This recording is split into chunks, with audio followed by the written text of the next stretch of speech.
Hello नमस्कार दोस्तों। आज के सेशन में हम लोग देखेंगे कि जीएसटी सुधार 2025 क्या है, जीएसटी में सुधार होने के बाद किन वर्गों को सहायता मिलेगा, किन वर्गों का बड़ा राहत मिलेगा और किन वर्गों को जो है हानि होगा।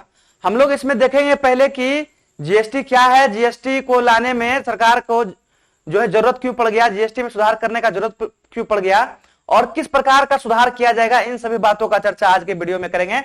तो चलिए सेशन को आरंभ करते हैं। तो चलिए सबसे पहले हम लोग यह देख लेते हैं कि इससे संबंधित न्यूज क्या निकल कर आ रहा है। तो न्यूज इस प्रकार से है कि India proposes next generation GST reforms with simplified two rate structure, new 40% slab for sin goods. इसका अर्थ हो गया कि जो जीएसटी में पहले भाग था उसको दो भागों में अब बांट दिया जाएगा। साथ में जो है एक नया प्रकार का भी भाग बनाया जाएगा इसमें, वो है सिन गुड पर, जो कि 40% जो है उस पर टैक्स लगाया जाएगा। और इसके अलावा जो न्यूज है, India complex GST tax and how Modi's reform will make goods cheaper, यानी कि जो जीएसटी जो काफी उलझा हुआ था, इस सुधार के बाद किस प्रकार से वस्तुएं सस्ती हो जाएगी।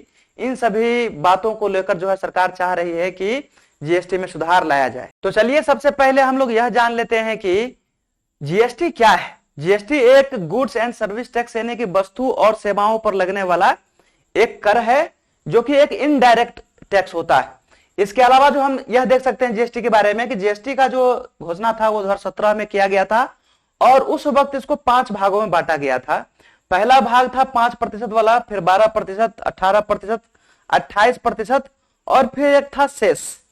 हम लोग आगे इसको भी देख लेंगे शेष हम कहते किसको हैं, लेकिन पहले आप यह जान लीजिए कि 2017 में इनको जो है 5 भागों में इस प्रकार से बांटा गया था और अब जो है इसी में सुधार करके इनको 2 भागों में बांटने जा रही है।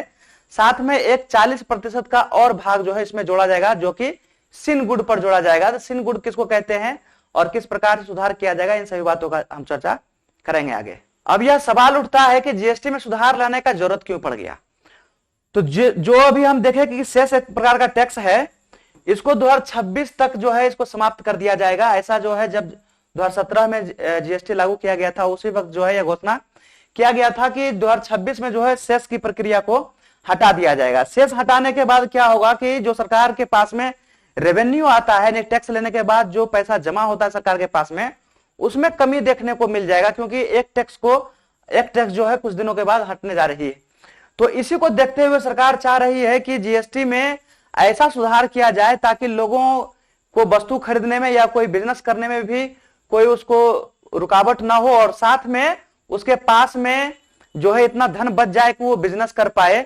इसके अलावा जो सरकार के पास में जो रेवेन्यू जमा होता है उस पर भी न के बराबर जो है प्रभाव पड़े, इसके लिए सरकार जो है जीएसटी रिफॉर्म ला रही है। इसके अलावा जीएसटी सुधार लाने में सरकार को 2 तरह के और फायदा हो सकता है।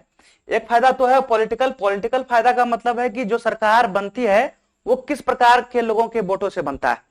तो अधिकतर संख्या जो सरकार लोगों का है वो भारत में जो कि मीडियम माइक्रो स्मॉल और मीडियम टाइप के बिजनेस चला रहे हैं, साथ में फार्मर की संख्या अधिक है और छोटे बिजनेसमैन का जो है संख्या अधिक होने के कारण से सरकार चाह रही है कि इसको जो है राहत दिया जाए ताकि पॉलिटिकली भी सरकार को फायदा होगा और साथ में इकोनॉमिकली भी सरकार को फायदा होगा। क्योंकि जब वस्तुओं का कीमत जो है घटता है तो लोगों के पास में बिजनेस करने के लिए अधिक से अधिक रुपया बच पाता है ताकि वो नया बिजनेस जो है स्टार्ट कर सके, अपना स्टार्टअप जो है आरंभ कर सके। इसके लिए इकोनॉमिकली भी सरकार देश को फायदा होगा, साथ में सरकार को पॉलिटिकली भी फायदा होने जा रहा है। इसलिए सरकार चाहती है कि जीएसटी में सुधार लाया जाए। जीएसटी जब लाया गया था तो तब उसको 5 भागों में बांटा गया था, जैसा कि हम लोग पहले भी देख चुके हैं।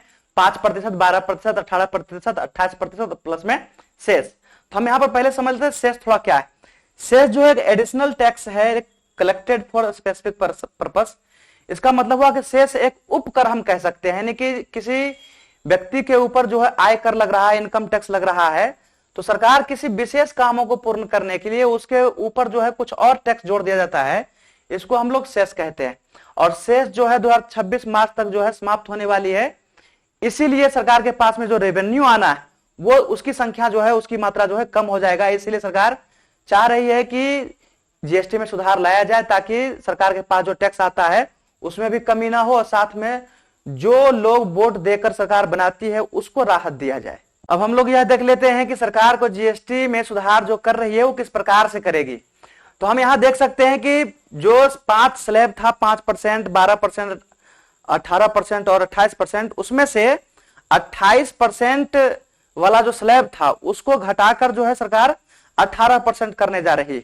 यानी कि जब 28% वाला में वह भाग आता था जिसमें कि ऑटो पार्ट, यानी कि जो मोटरसाइकिल या फिर ऑटो जो होता है उसका जो पार्ट बिकता था वो जो है 28% के भाग में आता था, उसको घटाकर सरकार जो है 18% करने जा रही है।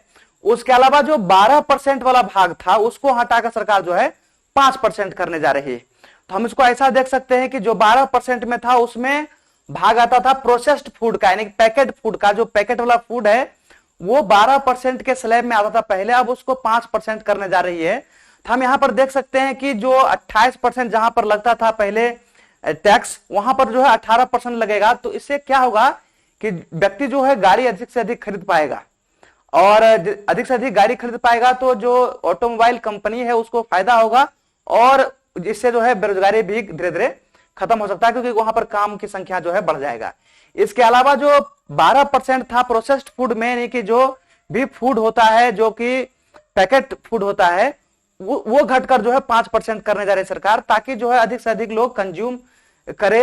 और इससे कंज्यूम करने से क्या होगा कि जो मीडियम और स्मॉल टाइप के बिजनेसेस होते हैं उसमें लोग ज्यादा लग पाएगा, क्योंकि खपत बढ़ेगा तो बनाने की मांग भी बढ़ेगा, और बनाने का मांग बढ़ेगा तो रोजगारी भी जो है बढ़ता हुआ दिखाई देगा। तो हम लोग यहां देख सकते हैं कि जो पहले 4 स्लैब था 5, 12, 18 और 28, उसको बदलकर सिर्फ बना दिया गया है 18% में और 5% में, क्योंकि 28 वाला को 18 में बदल दिया गया है, और जो पहले 12% था उसको 5% में ला दिया गया है। तो अब 2 स्लैब हो गया है। इसके अलावा जो है 2026 तक करीब सेस को खत्म कर दिया जाएगा, जिसको अभी हम लोग थोड़ा देर पहले देखे थे।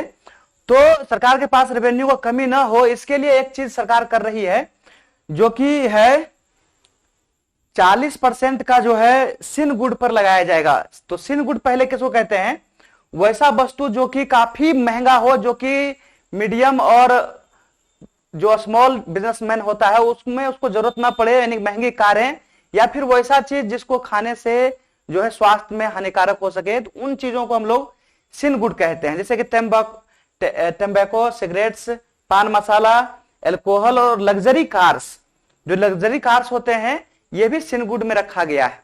इस पर जो है 40% स्लैब लगाने का घोषणा जो सरकार करने जा रही है। इससे क्या होगा कि ये सभी चीजों के खपत में कमी देखने को मिलेगा, जिससे लोगों के स्वास्थ्य में भी जो है सुधार होता हुआ दिखाई देगा, और इससे आने वाला जो अधिक से अधिक रेवेन्यू होगा वो सरकार के पास में जमा होते जाएगा, जिससे वो सरकार जो है कोई अच्छा काम कर पाए। तो हम ऐसा कह सकते हैं कि जो सिन गुड है उस पर टैक्स को बढ़ा दिया गया सरकार, ताकि जो 2026 में सेस खत्म होने वाला है उससे जो सरकार के रेवेन्यू में कमी आने वाला था उसमें अब कमी नहीं आएगा। इसके अलावा हम देख सकते हैं कि मल्टीपर्पज हाउस होल्ड कलेक्शन आपके सामने जो दिखाई दे रहा है, ये हाउस होल्ड कलेक्शन है, यानी कि ये वस्तुएं जो है घरों में काम आती है, और इसमें जो सरकार जीएसटी में कटौती करने जा रही है। फाइनेंशियल ईयर 2023-24 में ऐसा देखा गया कि जो तंबाकू प्रोडक्ट होते हैं उस पर जो सरकार सेस लगाती थी पहले, वही सिर्फ जो है 53,000 करोड़ रुपए का जो है सेस जमा करती थी सरकार को। लेकिन अब जो है सेस समाप्त होने वाली है, इसीलिए सरकार क्या कर रही है कि इस पर जो है टैक्स 40% तक बढ़ा दिया जा रहा है, ताकि जो पहले सेस के द्वारा इससे पैसे लिए जाते थे सरकार द्वारा, अब वो समाप्त होने वाला है। तो एक नया उपाय को लगाया गया है। इसके साथ हम लोग यह भी कह सकते हैं कि जो सरकार पहले जीएसटी लगाती थी वो पहले सेंटर सेंट्रिक था।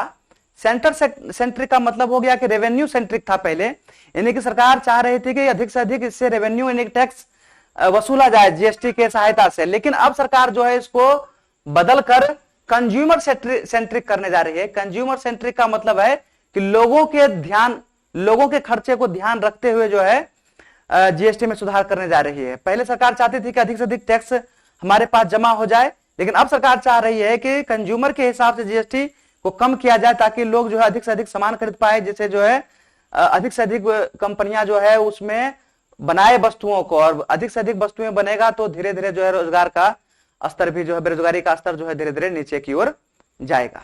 के अलावा हम लोग यह भी कह सकते हैं कि जिस प्रकार से सरकार जीएसटी में सुधार लाने जा रही है, उससे फायदा क्या होगा कि जो एमएसएमई वाला लोग है, यानी कि माइक्रो, स्मॉल और मीडियम टाइप के जो बिजनेस चला रहे हैं लोग, उसको जो है सहायता मिल जाएगा।